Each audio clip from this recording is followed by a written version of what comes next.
Hey, what's new and exciting? It's Kevin O'Shaughnessy here, and today we're going to talk a little bit more about improvisation. So if you've been tuning in for the last few weeks, you'll know that we've been going over the major scale a lot.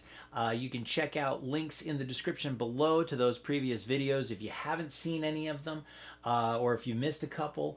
And last time we started talking about using the scale for improvisation. Like, how do you actually use a 3 notes per string scale to create a solo, whether you compose it or improvise it? How do you do that and get it to fit with the chords that are supporting that solo, right? I talked about that in the last video. And so what I want to talk about today is sort of the next step in that. Like, we know how to choose our notes, but how long do we hold them, right? We're going to talk about rhythmic duration and what kind of an effect that has on certain sections of your solo or your composition, okay? We're going to break this down into just a few things, right? A few examples. There's plenty to talk about, but these are my observations, and these are the ones that I think are probably going to give you the most bang for the buck. I think you're going to be able to get further in your improvisation a little quicker if you start paying attention to some of these concepts. And again, it's my interpretation of music. It's my observation of music. I would challenge you to challenge my interpretations. All right, I'm going to give you some things to look at and check them out and challenge it. You know, go and compare it to your own taste, because it's by challenging those conventions that we come up with our own style. All right, so let's get into it. The first thing we're going to talk about is long notes, long durations. And the way I'm defining that is anything longer than a quarter note. All right. If you're in a 4/4 time signature, then your quarter note is the beat, right? So that's your bass line. So anything longer than that, you know, even if it's a quarter note tied to a 16th note, in this definition, that's a long note. Dotted quarter notes, half notes, that kind of thing, whole notes, of course. And then later on, when we talk about short notes, that's going to be anything that is less than a beat. So, it could be, dotted eighth note would be basically a short note. Eighth notes, eighth note triplets, 16th note triplets, that kind of thing. Those would be short notes. So we're going to talk about long notes for a moment. We use long notes in composition or improvisation when we want a listener to sit in a feeling for a little while, okay? Now that sounds a little weird. Of course, we use the word feelings to talk about a couple of different things. But in this case, we're talking about emotions, right? We want to create an emotion in the listener, right? We want them to feel something, and we want them to sit in it for a little while. Now, in my observation and in my taste, I think that long notes work best either at the beginning of a phrase or at the end of a phrase. So you either establish an emotional context with this long note at the beginning, or you come to a point of rest at the end of a phrase before you start the next one, okay? So those are the two places where I think they're the best. So for example, take Comfortably Numb, right? The first solo in Comfortably Numb. It's a D chord, and David Gilmour comes up and he hits this note, right? And he just kind of sits on that for about 3 beats. This one note, right? Very long. And in that moment, what I feel is just pure bliss, right? The anesthesia's kicked in, the pain is gone, and you're just like, why wouldn't you want to sit in that feeling for a little while? And that's how that solo kind of starts. Now, it also helps that it's over a major chord, right? They're in a major key at that point. So there's a few other factors to that, but combine that with the long note in the melody, and you sit in an emotion of joy, of bliss, right? That to me is pretty cool. On the other side of the equation, his second solo in that, which is over a minor key, they're in B minor at this point, has a very different effect. It's like the anesthesia is wearing off kind of thing, right? But it doesn't have to be just a question of happy or sad, right? Take the theme for the Avengers, right? Let me see if I got, let's see, we got 2.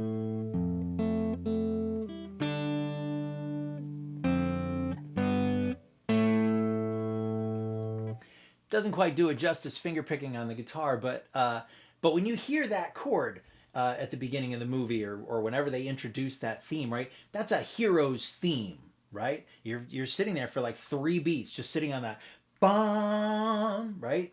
You're standing there with Captain America and Iron Man and Thor, and you're about to do something heroic, right? So why wouldn't you want to sit in that for a while? That's a powerful theme right there, and it starts with that long note, right? And it's holding, it's just allowing you to sit in that moment.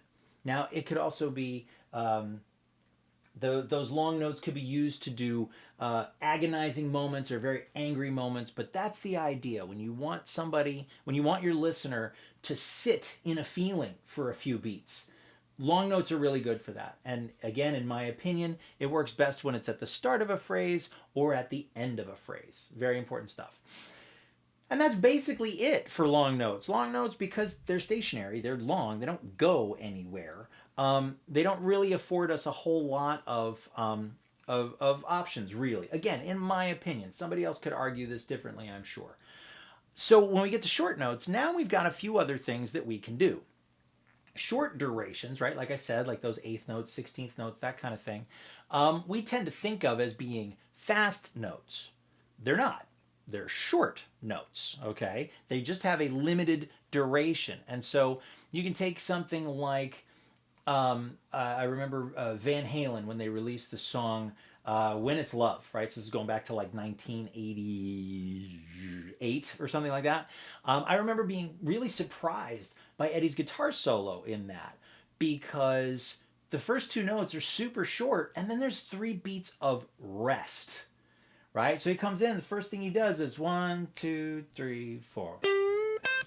3, 4, right? And there it is. 2, 3, 4.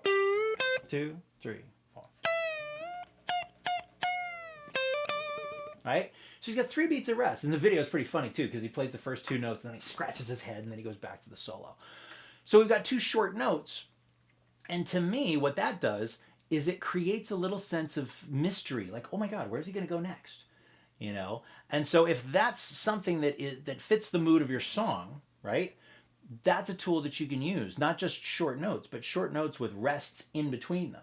And of course you can mix them up with long notes as well and do some long notes with some short notes and put that together. So you can sort of establish a feeling, add a little bit of confusion, and then move on to the next thing. And so, you know, again, getting back to the Eddie Van Halen solo for a second, you know, to me, it sort of makes sense that he would do it this way. Like the whole point of the song is that, you know, as Sammy's saying, so the big question is, how do I know when it's love? And then Sammy Hagar's answer to that is, I can't tell you, but it'll last forever. Okay. So it's one of those things where it's just like, it's and he follows that up with another line. It's something you feel together. So it's basically what he's saying is that there's no way to predict it, but you'll know it when you feel it. And that's kind of what this is. This is sort of like what's this?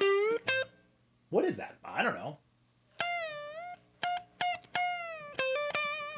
And that's sort of the answer at that point. So it sort of begs the question, what is this? Is this love? I don't know. Let's figure that out. So by adding the rests in between the notes, you create a little sense of wonder, I think, on the part of the listener, which is pretty cool. Something else to play around with. Third one is what I used to call static licks, but I refer to them more as stationary licks now, because they're not static. They move, but they generally stick within one position or something like that. Like you think of, I think of Master of Puppets, Kirk Hammett's solo in Master of Puppets. Right, that would be an example of a stationary lick. It's not going anywhere. It's short notes, and it's a lot of them all compacted into one measure, and it's just sitting in one spot. Now, to me, that creates a feeling of spinning your wheels, right? You want to go someplace, you have a lot of energy to go someplace, but you can't, right? So there's frustration there. There might be anxiety there, a franticness, right? These are all feelings that we can associate with these kinds of patterns. And so whether you start a solo like that, the way he does, or you use it somewhere in the middle, you can use it a few different ways. You can You can take a melodic idea and run into a stationary repeating pattern like that, where you can create a feeling of sort of getting stuck, maybe before you then go off in a different direction. So maybe you're climbing up, you're climbing up, you're climbing up. You get stuck in this pattern for a little bit, and then you go down, and you use that to end a phrase, or go the other way around. Maybe you're falling down, and then you get stuck into a repeating pattern, and then come back up. Obviously there's a few different ways, and it's a question of what's the feeling you want to create. There's a sense of direction. Boom, we get stuck. We go in a different direction. It creates a turnaround point, which can be a very cool effect. So that's sort of my take on stationary positions, right? So far we've covered long notes and how we can use them to sit in an emotion for a little while. We've covered short notes and how when you combine short notes with breaks, right, with rests, you can create a little sense of wonder or confusion of, hey, where's this solo going to go next? And of course, now we've got these stationary patterns, which can create this feeling of spinning your wheels and not being able to go someplace. Now we've got traveling licks, and this will be the last one that I talk about in this video, and that's, as the name suggests, of course, these are things that go from one place on the neck to another one, right? So you might have a sequence of notes.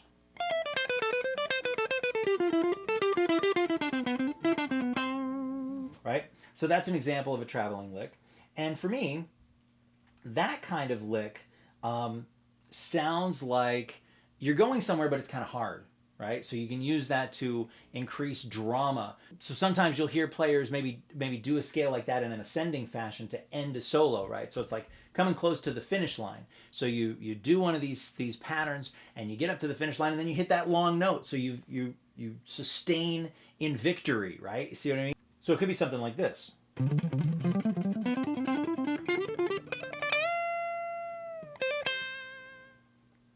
Right? So you've just run the race, and you've made it to the finish line. You are now victorious, right? So you climb into this and you sustain that high note, which then kind of makes you feel like you've won something, or you can go the other way around.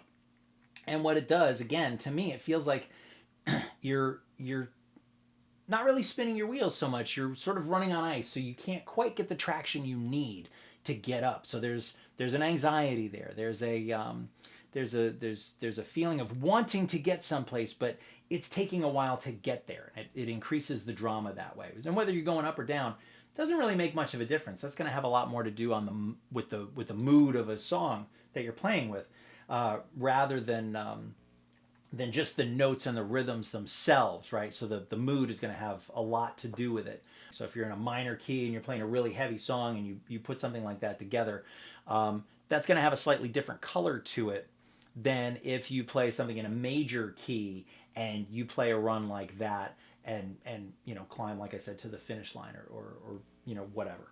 So that's an example of a traveling lick. Now, another example of that might be using arpeggios. So I see a lot of players using like sweep arpeggios as a stationary lick, right, to introduce their solo, for example.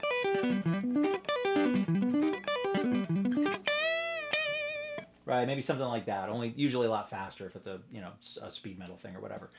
Now that's cool. I don't find that as interesting. What I think of for arpeggios is a way to get from one part of the neck to a higher part of the neck much more quickly. To me, it's a little bit more of a surprise. It's like, you can run up a set of stairs and you can use every stair, and that's the scale, or you can skip stairs, and to me that's the arpeggio. So I might take sort of a short melodic phrase up on one side of the neck, do a quick arpeggio to get down an octave or two, and then do a closing phrase down in the lower octave. So it might be something like this.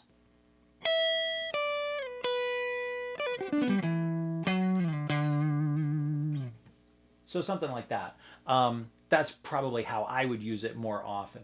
But that's sort of the idea, right? So to recap the whole thing, we've got long notes, which are really good at allowing a listener to sit in a feeling for a few beats. Whether that's at the beginning of the phrase to set the mood for the solo, or if it's at the end of the phrase to indicate a point of rest. Those are two really good uses for long notes. we have short notes, which have essentially 3 different kinds of uses, depending on the kind of emotion that you want to create. If you use short notes with rests in between them, right? You break up the notes. That can create a little bit of a sense of curiosity on the part of the listener, a little bit of wonder, a little bit of mystery. Where is the solo going to go from here? The sound just stopped. What's happening? That can create that curiosity in the listener, and if that fits the mood of your song, that's a very, very cool technique. It's a very cool approach to use. So that's one way we can use short notes. Obviously, we can cram a bunch of them into a single measure because they have a short duration. So we can either do stationary licks, where we create this feeling of spinning our wheels before maybe moving off into a different direction, or we can use these traveling licks. So we can use arpeggios to get from one place on the neck to another place on the neck very quickly, a different register, a low register versus a high register, and vice versa. We can do that very quickly, so it creates a little bit of a surprise. Or we can do it in these scalar sequences like Yngwie Malmsteen or Paul Gilbert. I reference those guys a lot because they use those patterns. And you can use that as a way of creating drama because you have to kind of hold it back.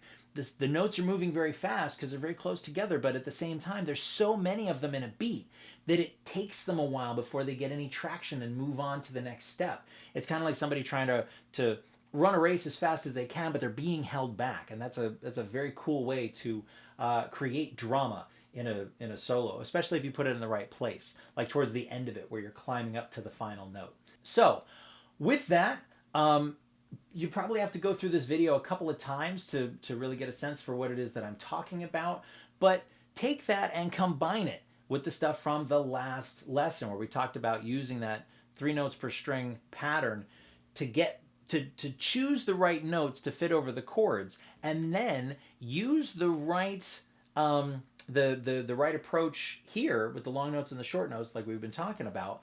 Use that, experiment with those approaches to create a solo, whether you're composing it or trying to improvise it, to create a solo that has these qualities in it, that actually creates this sense of motion and direction and misdirection, and creates feelings in different moments. It probably sounds a little strange, but give it a shot.